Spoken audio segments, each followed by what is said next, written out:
You've memorized when the rains come. You know how to barter with someone who's missing most of their teeth. You can gut a fish blindfolded. You can identify herbs that won't kill you. That's a kind of literacy, too. Just not the parchment and quill kind. So, no, you can't recite Cicero, but you can fight off wolves with a stick and win an argument with a drunk pig farmer. In Dark Age Britain, that's more useful than algebra anyway.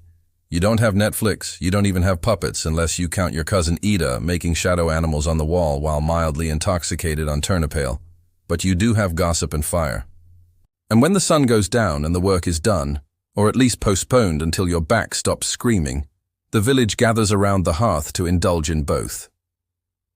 Entertainment in Dark Age Britain is deeply analog. There's no screen time, just screen time. A big communal fire crackling in the center of a smoky hall is your cinema, your theater, your radio, and your talk stage all in one.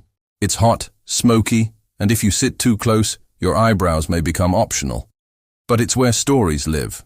Someone will inevitably start a tale, usually involving ancient kings, sacred stones, or a farmer who tried to milk the wrong end of a cow. Someone else will interrupt halfway through to say, "That's not how my grandmother told it." And then, an entirely new version will begin, starring a druid, a pig, and 3 regrettable marriages.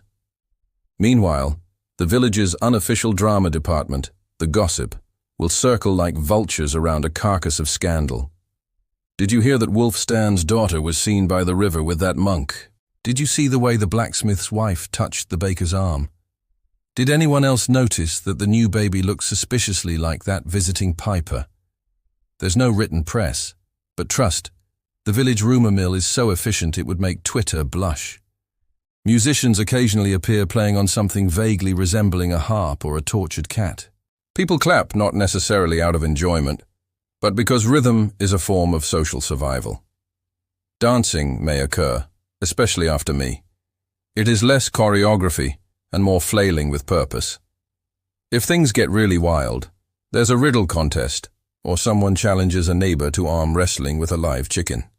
This is considered high culture, but truly nothing beats a night around the fire. The warmth, the laughter, the subtle glances that say, "If you tell anyone what I said about Ethelfer, I will bury you behind the compost."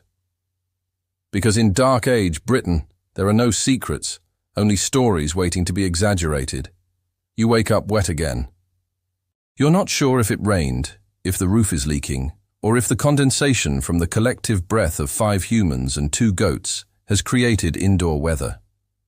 Regardless, your blanket, made from scratchy wool and poor decisions, is damp, and so is your spirit.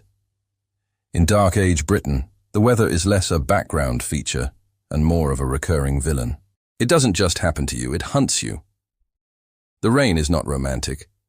It is a cold, stinging, morale-destroying deluge that laughs as it soaks through your cloak, your boots, and eventually your very soul. You have roughly 3 seasons: mud, slightly less mud, and surprise frostbite. Summer exists technically, but usually arrives like a confused guest at a funeral. Brief, inappropriate, and followed by thunder.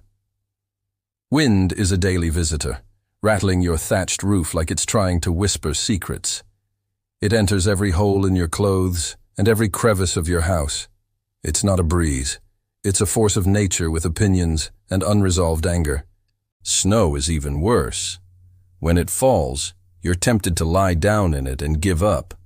It's pretty for about 3 seconds before it melts just enough to become slush, refreezes, and then tries to break your ankles when you step outside. You've learned that clouds aren't just a thing in the sky. They're in a mood. When they roll in, your joints ache, your animals get jumpy, and someone inevitably mutters, "It's going to be a bad one." You're not sure what it is, but it's always bad. There's no forecast, of course. The sky is your weatherman, and your weatherman is drunk, angry, and inconsistent.